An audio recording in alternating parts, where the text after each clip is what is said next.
ಉಡುಪಿ ಅದರಲ್ಲೂ ವಿಶೇಷವಾಗಿ ಮಣಿಪಾಲ ಇವತ್ತು ಅಂತಾರಾಷ್ಟ್ರೀಯ ಮಟ್ಟದಲ್ಲಿ ಪ್ರಖ್ಯಾತನ ಗಳಿಸಿದೆ. ಒಂದು ಕಡೆ ಶಿಕ್ಷಣ ಕ್ಷೇತ್ರ, ಮತ್ತೊಂದು ಕಡೆ ಬ್ಯಾಂಕಿಂಗ್ ಕ್ಷೇತ್ರ.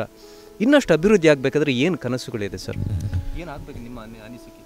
ನೋಡಿ, ಉಡುಪಿಯಲ್ಲಿ ಬಹಳ ಪ್ರಾಮುಖ್ಯವಾಗಿ ಕೆಲವು ಸಮಸ್ಯೆಗಳಿದೆ. ಅದೆಲ್ಲವನ್ನು ಇವತ್ತು ಕುಡಿಯುವ ನೀರಿಗೆ ಒಂದು ಒಳ್ಳೆಯ ಯೋಜನೆಯನ್ನು ಮಾಡಬೇಕು ಮತ್ತು ಪ್ರವಾಸೋದ್ಯಮವಾಗಿ ಬೆಳೆಸಲಿಕ್ಕೆ ಹಲವಾರು ಕಾರ್ಯಕ್ರಮಗಳನ್ನು ಮಾಡಬೇಕು ಮತ್ತು ಇನ್ನೂ ಸಾಕಷ್ಟು ಅಭಿವೃದ್ಧಿಯ ಕೆಲಸಗಳು, ಒಂದು ಸಿಟಿಯನ್ನು ಸ್ಟೇಟಸನ್ನು ಹೆಚ್ಚಿಸುವಂಥ ಹಲವಾರು ಅಭಿವೃದ್ಧಿಯ ಕೆಲಸಗಳನ್ನು ಮಾಡಬೇಕು. ಇದು ಯಾವುದೂ ಈ ಕಾಲದಲ್ಲಿ ಆಗಲಿಲ್ಲ. ನಮ್ಮ ಹತ್ರ ನಾವು ಸರ್ಕಾರಿ ಆಸ್ಪತ್ರೆ ನಮ್ಮ ಸಾಧನೆ ಅಂತ ಹೇಳ್ಕೊಳ್ತಾ ಇದ್ದಾರೆ. ಸರ್ಕಾರಿ ಆಸ್ಪತ್ರೆ ಹಾಗೇ ಇದೆಯಲ್ಲ, ಏನಿಲ್ಲ. ನೋಡಿ, ಈ ಮಹಿಳಾ ಮತ್ತು ಮಕ್ಕಳ ಆಸ್ಪತ್ರೆಯನ್ನು ಖಾಸಗಿಯವರಿಗೆ ಕೊಟ್ಟರು, ಬಿ ಆರ್ ಶೆಟ್ಟರಿಗೆ ಮಾರಿದಾಗ ಮಾಡಿದರು. ಅದನ್ನು ಇವತ್ತು 60 ವರ್ಷಕ್ಕೆ ಅದನ್ನು ಲೀಸಿಗೆ ಕೊಟ್ಟಿದ್ದಾರೆ.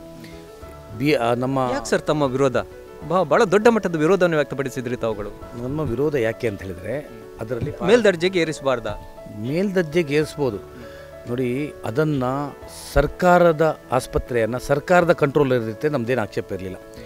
ಈ 200 ಬೆಡ್ ಉಚಿತ ಆಸ್ಪತ್ರೆ, 400 ಬೆಡ್ ಮಲ್ಟಿ ಸ್ಪೆಷಾಲಿಟಿ ಹಾಸ್ಪಿಟಲಲ್ಲಿ.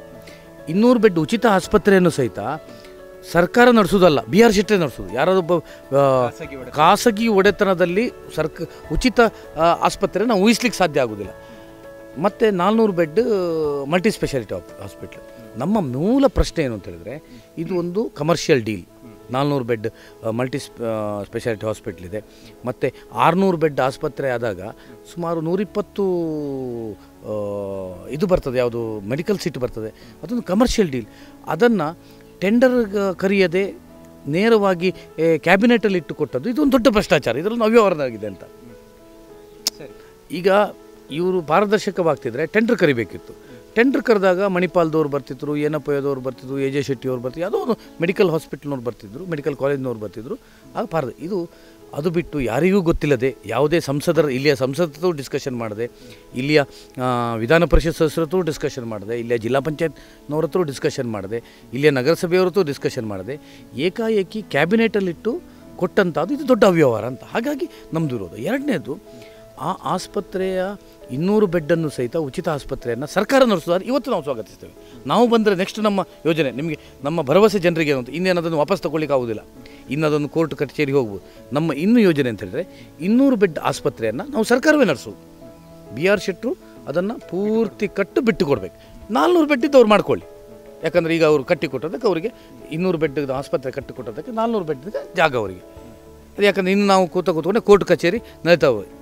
ಮತ್ತು ಅವರೇ ನಡೆಸೋದು ಅಂತ ಹೇಳಿದ್ರೆ ಇದನ್ನು ನಾವು ಒಪ್ಪಲಿಕ್ಕೆ ಆಗೋದಿಲ್ಲ. ಎರಡನೇದು, ಆ ಒಂದು ನಿರ್ವಹಣಾ ಸಮಿತಿಯಲ್ಲಿ ಒಂದೇ ಒಂದು ಜನಪ್ರತಿನಿಧಿ ಇಲ್ಲ, ಉಸ್ತುವಾರಿ ಸಚಿವರಿಲ್ಲ, ಶಾಸಕರಿಲ್ಲ, ಸಂಸದರಿಲ್ಲ, ವಿಧಾನ ಪರಿಷತ್ ಸದಸ್ಯರಿಲ್ಲ. 5 ಜನ committee, D C, C O, J D health, B R ಶೆಟ್ಟರ ಪ್ರತಿನಿಧಿ ಬಿಟ್ಟರೆ ಯಾರೇ ಜನಪ್ರತಿನಿಧಿ ಇಲ್ಲ. ಜನಪ್ರತಿನಿಧಿ ಇದ್ದರೆ ನೋಡಿ, ಇವತ್ತು ಪ್ರಜಾಪ್ರಭುತ್ವದಲ್ಲಿ ಜನಪ್ರತಿನಿಧಿಗಳಿದ್ದರೆ ಸ್ವಲ್ಪ ಅಂಥ ಜನರಿಗೆ ಅನ್ಯಾಯ ಆದಾಗ ಅದರ ಬಗ್ಗೆ ಧ್ವನಿ ಎತ್ತುತ್ತಾನೆ. ಅದಕ್ಕೆ ಅವಕಾಶವನ್ನು ಕೊಡಲಿ. ಇದಕ್ಕೆಲ್ಲ ನಮ್ಮದು ಆಕ್ಷೇಪ ಅಷ್ಟೇ. ಅದೇ ರೀತಿ ಉಡುಪಿ ಭಾಗದ ಅಥವಾ ಉಡುಪಿ ಜಿಲ್ಲೆಯ ಮತ್ತೊಂದು ಸಮಸ್ಯೆ, ಕೆಲವು ದಶಕಗಳ ಸಮಸ್ಯೆ, ಬ್ರಹ್ಮಾವರ ಸಕ್ಕರೆ ಕಾರ್ಖಾನೆ. ಅದನ್ನು ಪುನಶ್ಚೇತನಗೊಳಿಸಬೇಕು ಅನ್ನೋದು ಭಾಳ ಕಾಲದ ಆಗ್ರಹ. ಕಳೆದ ಬಜೆಟ್ನ ಒಂದಷ್ಟು ಹಣ ಇಟ್ಟಿದ್ದಾರೆ, ಆದರೆ ಯಾವುದೇ ಯೋಜನೆಗಳು ಕಾರ್ಯಗತ ಆಗಲ್ಲ. ನಮ್ಮ ಕಾಲದಲ್ಲಿ ಅದನ್ನು ಸಕ್ಕರೆ ಕಾರ್ಖಾನೆಯನ್ನು ಪುನಶ್ಚೇತನಗೊಳಿಸಬೇಕು, ಖಾಸಗೀಕರಣ ಕೊಡಬೇಕು ಅಂತ ಟೆಂಡರ್ ಕರೆದೆವು ನಾವು. ಒಂದು ರಾಮಿ ಶುಗರ್ಸ್ ಅಂತ ಹೇಳುವವರು ಅದನ್ನು ಟೆಂಡರ್ ಹಾಕಿದರು, ಪ್ರಯತ್ನಪಟ್ಟರು. ಆಮೇಲೆ ಇನ್ನೊಂದು ಕಂಪೆನಿಯೋ ಬಂದು ಅವರಿಂದ ತೆಗೆದುಕೊಂಡು ಮಾಡೋದು, ನಾವು ಸಾಕಷ್ಟು ಪ್ರಯತ್ನಪಟ್ಟು ಅದು ಆಗಲಿಲ್ಲ. ಅವರು ಬಂದಂಥವರು ಸ್ಟಡಿ ಮಾಡಿ ಅದು ನಮಗೆ ವಯಬಲ್ ಅಲ್ಲ ಅಂತ ಹೇಳುವಂಥದ್ದು ಹೇಳ್ತಾಯಿದ್ರು. ನಮ್ಮ ನಿಲುವಿದ್ದಂಥದ್ದು ಅದನ್ನು ಸಕ್ಕರೆ ಕಾರ್ಖಾನೆಯಾಗಿ ಉಳಿಸಬೇಕು. ಯಾಕಂದರೆ ರೈತರಿಗೆ, ಯಾಕಂದರೆ ಹಿಂದೆ ವಾರಾಹಿ ಮತ್ತು ಸಕ್ಕರೆ ಕಾರ್ಖಾನೆ ಜೊತೆಯಾಗಿ ಪ್ರಾರಂಭ ಆದದ್ದು. ಈಗ ವಾರಾಹಿ ಯೋಜನೆ ಒಂದಷ್ಟು ಅನುಷ್ಠಾನ ಆಗ್ತಾಯಿದೆ.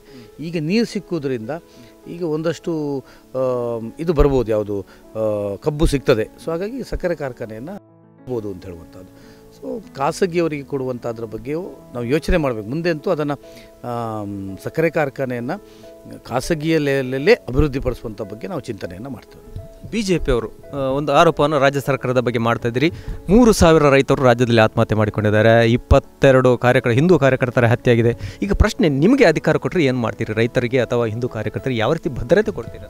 ನೋಡಿ, ನಮ್ಮ ಯಡಿಯೂರಪ್ಪನವರ ಕಾಲದಲ್ಲಿ ರೈತರ ಬಗ್ಗೆ ವಿಶೇಷವಾದಂಥ ಕಾಳಜಿಯನ್ನು ಅವ್ರು ಹಾಕ್ಕೊಂಡಿದ್ರು. ನಮ್ಮ ಕಾಲದಲ್ಲೇ ನಿಮಗೆ 3% ಬಡ್ಡಿಯಲ್ಲಿ ಪ್ರಾರಂಭ ಆದದ್ದು, 0% ಬಡ್ಡಿಯಲ್ಲಿ ಪ್ರಾರಂಭ ಆದದ್ದು, ರೈತರ 25,000ವರೆಗಿನ ಸಾಲ ಮನ್ನಾ ಮಾಡಿದಂಥದ್ದು, ಮತ್ತು ರೈತರಿಗೆ ಸುವರ್ಣ ಭೂಮಿ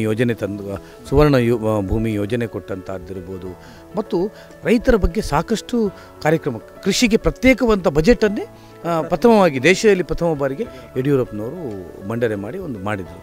ಸೊ ನಮ್ಮ ಸರ್ಕಾರ ಮತ್ತೆ ಪುನಃ ಬಂದರೆ ಇನ್ನಷ್ಟು ರೈತ ಪರವಾದಂಥ ಯೋಜನೆಗಳನ್ನು ಸರ್ಕಾರ ಮಾಡುವಂಥದ್ರ ಬಗ್ಗೆ ಕ್ರಮವನ್ನು ಮಾಡ್ತಾರೆ. ಆದರೆ ಮುಖ್ಯಮಂತ್ರಿ ಸಿದ್ದರಾಮಯ್ಯನವರು ಹೇಳ್ತಾರೆ, ನಮ್ಮ ಸರ್ಕಾರ ಏನು ಸೊಸೈಟಿಗಳ ಸಾಲವನ್ನು ಮನ್ನಾ ಮಾಡಿದೆ, ಕೇಂದ್ರ ಸರ್ಕಾರ ರೈತರ ಬಗ್ಗೆ ಕಾಳಜಿಯನ್ನು ವಹಿಸಿಲ್ಲ, ರಾಷ್ಟ್ರೀಕೃತ ಬ್ಯಾಂಕ್ಗಳ ಸಾಲವನ್ನು ಮನ್ನಾ ಮಾಡಲಿ ಅನ್ನೋಂಥ ಮಾತನ್ನು ಹೇಳ್ತಾರೆ. ನೋಡಿ, ಸಾಲ ಮನ್ನಾ ಮಾಡೋದಿಲ್ಲ ಅಂತ ಹೇಳುವಂಥದ್ದನ್ನು ಕೇಂದ್ರ ಸರ್ಕಾರ ಸ್ಪಷ್ಟವಾಗಿ ಹೇಳಿದೆ. ಆದರೆ ನಮ್ಮ BJPಯ ಸರ್ಕಾರ ಇರುವಂಥ ಮಹಾರಾಷ್ಟ್ರ ಇರ್ಬೋದು, ನಿಮ್ಮ ಉತ್ತರ ಪ್ರದೇಶದಲ್ಲಿ ಇದು ಎಲ್ಲವೂ ಪೂರ್ತಿ 1 ಲಕ್ಷದವರೆಗಿನ ಸಾಲವನ್ನು ಮನ್ನಾ ಮಾಡಿದ್ದಾರೆ. ಅದೇ ರೀತಿ ಇವರು ಮಾಡ್ಬೋದು. ಇವರು ಅದನ್ನು ಮಾಡಲಿಲ್ಲ. ಇವರು ಸಾಲ ಮನ್ನಾ ಘೋಷಣೆ ಮಾಡಿದ್ದಾರೆ ಬಿಟ್ಟರೆ ಇನ್ನೂ ಹಣ ಬರಲಿಲ್ಲ. ಹೀಗೆ ಸಿದ್ದರಾಮಯ್ಯನವರು ಸರ್ಕಾರ ಯಾವುದೇ ಜನಪರವಾದಂಥ ರೈತಪರವಾದಂಥ ಯೋಚನೆ ಮಾಡ್ತಾರೆ ಅಂತ ಯಾರಿಗೂ ಭರವಸೆ ಇದ್ದಾಗಿಲ್ಲ. ಅವರು ಒಂದು ಮಾತನ್ನು ಹೇಳ್ತಾರೆ, ನಾವು ಅನ್ನ ಭಾಗ್ಯ ಕೊಟ್ಟಿದ್ದೇವೆ, ಕ್ಷೀರ ಭಾಗ್ಯ ಕೊಟ್ಟಿದ್ದೇವೆ, ಅದೇ ರೀತಿ ಹೈನುಗಾರಿಕೆಗೆ ಪ್ರೋತ್ಸಾಹ ಕೊಟ್ಟಿದ್ದೇವೆ. ಇದೆಲ್ಲವೂ BJPಯ ಕಾಲದಲ್ಲಿ ಆದಂಥದ್ದು. ನಿಮಗೆ ಅನ್ನಭಾಗ್ಯದಲ್ಲಿ 32 ರೂಪಾಯಿಗೆ ಅಕ್ಕಿಯನ್ನು ಖರೀದಿಸಿ 3 ರೂಪಾಯಿಗೆ ರಾಜ್ಯ ಸರ್ಕಾರ ಕೊಡ್ತಾರೆ, 29 ರೂಪಾಯಿ ಕೇಂದ್ರ ಸರ್ಕಾರ ಕೊಡ್ತದೆ, ಕೇವಲ 3 ರೂಪಾಯಿ ಸರ್ಕಾರ ಕೊಡೋದು. ಆದರೆ ಅದರಲ್ಲಿ ಸಿದ್ದರಾಮಯ್ಯನವರು ಫೋಟೋ ಹಾಕೊಂಡು ತಾನು ಮಾಡಿದ್ದು ಅಂತ ಹೇಳ್ತಾರೆ. ಹೈನುಗಾರಿಕೆಗೆ 2 ರೂಪಾಯಿ ಪ್ರೋತ್ಸಾಹಧನವನ್ನು ಸ್ಟಾರ್ಟ್ ಮಾಡಿದ್ದೆ ಯಡಿಯೂರಪ್ಪನವ್ರ ಸರ್ಕಾರ. ಆಮೇಲೆ ಈಗ ಅವ್ರು ಏರಿಸಿರ್ಬೋದು, 5 ರೂಪಾಯಿ ಮಾಡಿರ್ಬೋದು. ಆದರೆ ಅಂಥ ಒಂದು ಕಲ್ಪನೆ ಯೋಜನೆಯನ್ನು ಮಾಡಿದ್ದು BJP ಸರ್ಕಾರ. ಇನ್ನು ಮುಂದೆ ಬಂದಾಗ ಇನ್ನೂ ಅದನ್ನು ಬೆಳೆಸುವಂಥ ಕೆಲಸವನ್ನು ನಾವು ಮಾಡ್ತೇವೆ. ಸರ್, ಜನರ ಮುಂದೆ ಏನು ವಿಚಾರಗಳನ್ನು ಮುಂದಿಟ್ಕೊಂಡು ಮತಯಾಚಿಸ್ತೀರಿ ಸರ್? ತಾವು ಮಾಡಿರುವಂಥ ಸಾಧನೆಗಳ, ಅಥವಾ VS ಆಚಾರ್ಯರವರ ಆ ಒಂದು ಜಿಲ್ಲಾ ಉಸ್ತುವಾರಿ ಮಂತ್ರಿಗಳಾಗಿದ್ದಾಗ, ಗೃಹ ಸಚಿವರಾಗಿದ್ದಾಗ ಮಾಡಿದ ಸಾಧನೆಗಳು, ಅಥವಾ ಯಡಿಯೂರಪ್ಪನವರ ಸರ್ಕಾರ ಮಾಡಿದ ಸರ್ಕಾರಗಳ, ಅಥವಾ ಸಿದ್ದರಾಮಯ್ಯನವರ ವೈಫಲ್ಯನ? ನಾನಿವತ್ತು ಜನರಲ್ಲಿ ವಿನಂತಿ ಮಾಡ್ಕೊಳ್ಳೋದು ಏನಂತ ಹೇಳಿದರೆ, 2 ಬಾರಿ ಶಾಸಕನಾಗಿ ತಾವು ನನ್ನನ್ನು ನೋಡಿದ್ದೀರಿ, ಯಾವ ರೀತಿ ನಾನು ಕೆಲಸ ಮಾಡಿದ್ದೇನೆ ಅಂತ, ಅಭಿವೃದ್ಧಿ ಯಾವ ರೀತಿ ಮಾಡಿದ್ದೇನೆ, ಉಡುಪಿಯ ಒಂದು ಸ್ಟೇಟಸ್ ಅಂದರೆ ಅಭಿವೃದ್ಧಿಯ ಸ್ಟೇಟಸನ್ನು ಒಂದು ಹೆಚ್ಚಿಸುವಂಥ ಒಂದು ಕೆಲಸ ಆಗಿದೆ. ಆಮೇಲೆ ನಮ್ಮ ಕಾಲದಲ್ಲಿ ಯಾವುದೇ ಸಮಸ್ಯೆಗಳು ಬಂದರೆ ಅದಕ್ಕೆ ಸ್ಪಂದಿಸುವಂಥ ಕೆಲಸವನ್ನು ಆಗ್ತಾಯಿತ್ತು. ಇವತ್ತು ಮರಳಿನ ಸಮಸ್ಯೆ ಪ್ರಮೋದ್ ಮಧ್ವರಾಜರ ಕಾಲದಲ್ಲಿ, ನಮ್ಮ ಕಾಲದಲ್ಲಿ ಒಂದು ಲೋಡಿಗೆ 2,000, 1,500, 2,000 ಸಿಗ್ತಾಯಿದ್ರೆ ಇವತ್ತು 18,000 ಆಗಿದೆ.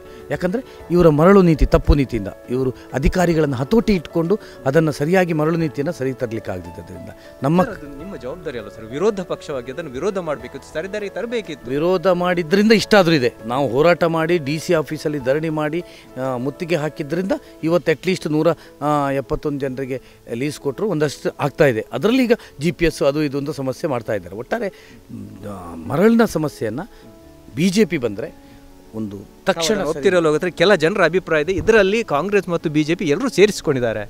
ನಾವು BJP ಇರುವಾಗ ಮರಳಿನ ಸಮಸ್ಯೆಗಳಿರಲಿಲ್ಲ.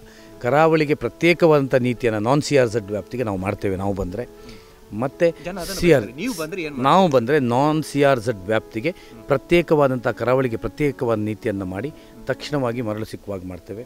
CRZ ವ್ಯಾಪ್ತಿಗೆ ಈಗ ತಕ್ಕಂಥ ಕಠಿಣ ಕಾನೂನುಗಳನ್ನು ಸರಳೀಕರಣಗೊಳಿಸಿ ಅದನ್ನು ಜನರಿಗೆ ಸುಲಭವಾಗುವಂಥ ರೀತಿಯಲ್ಲಿ ಮರಳು ಸಿಕ್ಕುವಂಥ ರೀತಿಯಲ್ಲಿ ನಾವು ಮಾಡ್ತೇವೆ. ಇದು ನಮ್ಮ ಜವಾಬ್ದಾರಿ.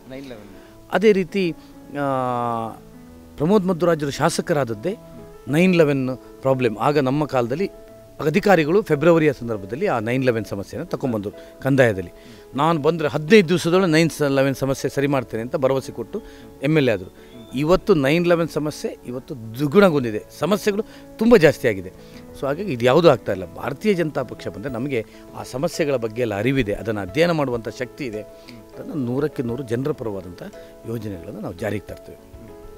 ಈ ಬಾರಿಯ ಚುನಾವಣೆಯಲ್ಲಿ ಬಹುಶಃ ಮುಂದೆ ಬರಬಹುದಾದಂತಹ ಒಂದು ಪ್ರಶ್ನೆಗಳು, ಒಂದು ಕಡೆ ನೋಟ್ ಬಂದಿ ಮತ್ತೊಂದು ಕಡೆ ಬೇರೆ ಬೇರೆ ಕ್ರಮಗಳು, ಕಟ್ಟುನಿಟ್ಟಿನ ಕ್ರಮಗಳು ನರೇಂದ್ರ ಮೋದಿ ಅದು ಬಿ ಜೆ ಪಿಗೆ ಕೊಂಚ ಮಟ್ಟಿನ ಹಿನ್ನಡೆಯನ್ನು ತರಬಹುದಾ ಅನ್ನೋಂಥ ಪ್ರಶ್ನೆ.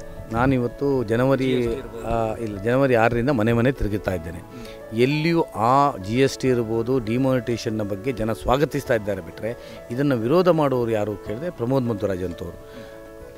ಸಮಸ್ಯೆ ಆಗಿದೆ ಅಂತ ಯಾರಾದರೂ ಬಹಿರಂಗ ಹೇಳಿಕೆ ಕೊಟ್ಟಿದ್ದೆ ಪ್ರಮೋದ್ ಮಧ್ವರಾಜ್, ಯಾಕಂದರೆ ಕಪ್ಪು ಹಣವನ್ನು ಬೆಳೆಸ್ತಾ ಇರುವಂಥವ್ರು, ಅಂಥವ್ರಿಗೆ ಸಮಸ್ಯೆ ಬಿಟ್ಟರೆ ಪ್ರಾಮಾಣಿಕವಾಗಿ ಯಾರು ವ್ಯವಹಾರ ಮಾಡ್ತಾಯಿದ್ರೆ ಅವ್ರಿಗೇನು ಸಮಸ್ಯೆ ಇಲ್ಲ. ಸೊ ಹಾಗಾಗಿ ಅದು ಚುನಾವಣೆಯ ಮೇಲೆ ಯಾವುದೇ ವ್ಯತಿರಿಕ್ತವಾದಂಥ. ಕಾರ್ಯಕ್ರಮದ ಕೊನೆಯ ಹಂತಕ್ಕೆ ಬರ್ತಾ ಇದ್ದೇವೆ ಸರ್.